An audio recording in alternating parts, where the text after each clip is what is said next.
Alright guys, so this is basically the last portion of the NC here.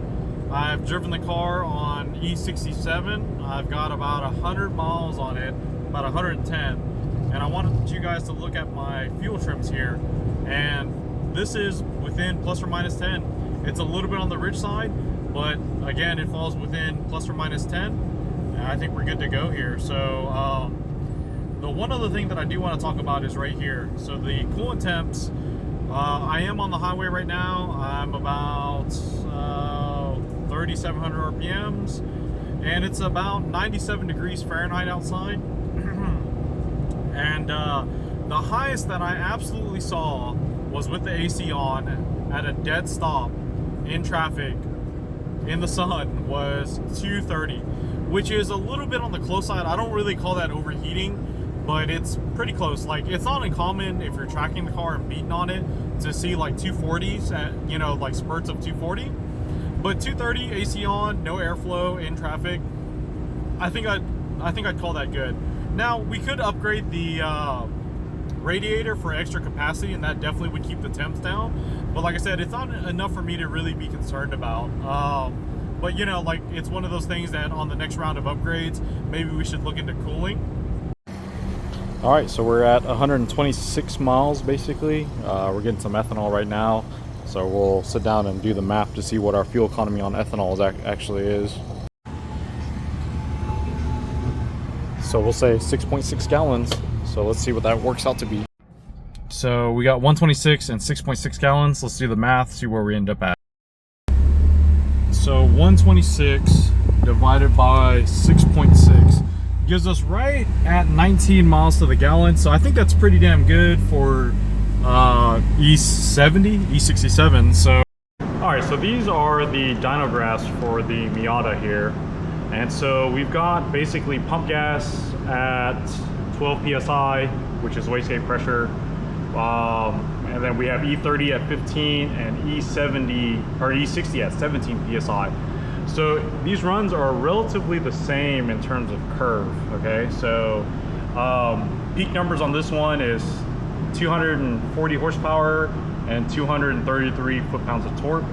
And they all kind of, the torque, again, the graph essentially looks the same here. So we've got peak torque right at 3,500 RPMs or so, and then peak horsepower ends up being around 6,500. Now this car used to rev out to 7,200 RPMs, but since I went ahead and I dumbed down the limiter, because like with the 2.5 stroke, piston speeds are probably pretty high at 7,200, so I don't think it's a good idea to go that high. So I dumbed it down to about 6,800, which, as you can see, even in this graph, it starts to dip down a little bit, and you know, it carries out. So I think 6,800 is optimal. So yeah, this is wastegate pressure at 12 psi. So moving on to E30, E30 in comparison, and at 15 pounds of boost, mind you, made quite a bit more torque, 270 foot-pounds of torque. And then as you can see, the peak horsepower is about 250, right? And again, it peaks about the same. And finally here at E60 at 17 psi, we've got peak torque, again, 3,500 RPMs, 273 foot-pounds of torque, and then basically 270 horsepower. So there is a sizable gain of 30 horsepower between them. So the 93 numbers I think are a little bit on the low side.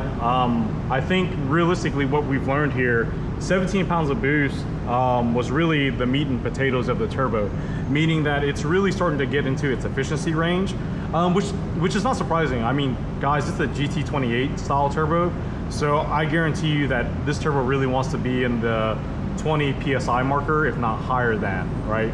So we really saw some really good gains between 15 psi and 17 psi.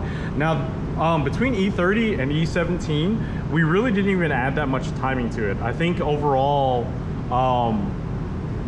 we added like 1 or 2 degrees here and then another degree at 17 psi. And so, like I said, the timing actually didn't really make that much of a difference. But like I said, I think 17 psi is starting to get closer to the efficiency of where this turbo wants to be. Now, you're probably wondering why didn't we turn up the boost on 93?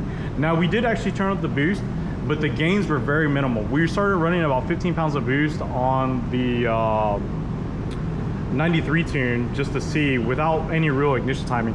But the problem is that we were consistently seeing knock. And so when we went over to E30, we saw the same amount of knock.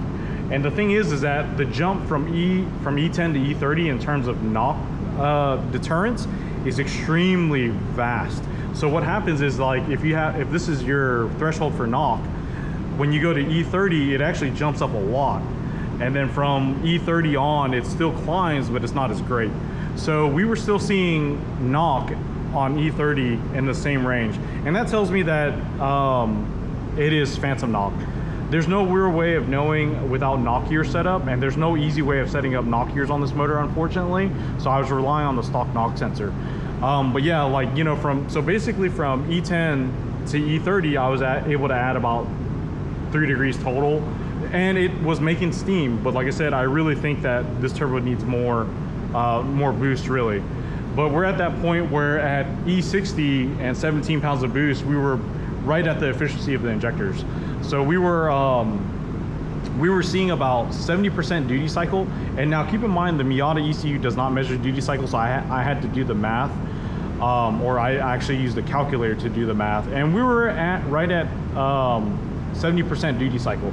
So I think, and so if this car runs E80, it actually will bring the boost down, because the fuel system's out of steam. The second thing too is that at 17 pounds of boost, we've actually maxed out the MAF completely. So right at 17 pounds of boost, the MAF reads 5 volts, and obviously sensors only read 0 to 5 volts. So we're out of MAF, and you would have to go hybrid speed density. So I think the next round for this car is basically going to be, not only would go to hybrid speed density, where it would switch between MAF and MAP sensor, adding a fuel return is probably where it's going to be. So remember, guys, when you're return this fuel system like the Miata is, for every PSI of boost you add, you lose 1 PSI of fuel pressure. So, but yeah, unfortunately, that's kind of where it's at. And I really think that this knock issue comes from the downpipe. So the downpipe does rattle against the chassis, and I really think that's what it's coming from. But, you know, as a tuner, we're not trying to blow up a car. Obviously, it's not good for business. It's better to side with a margin of error than it is to push the limit. But like I said, it was cut and dry. The moment that I went from E10 to E30 and the knock was essentially the exact same, I knew that it was false knock, because there's no way that you would be seeing the same amount of knock, because we were only seeing like 2 degrees of retard here on 93, and then on E30 we were still seeing 2 degrees of retard. So there's just no way that would be the case if it was ignition timing related. So unfortunately, I think that's where we're at on this car. I'm super happy with it. It runs really good, even for as quote-unquote basic as it is. It's a good, solid running car. So I think hopefully the owner will be happy with it. And like I said, at least now we have an idea that when he is ready for more, the changes that we have to make, and then we'll go from there.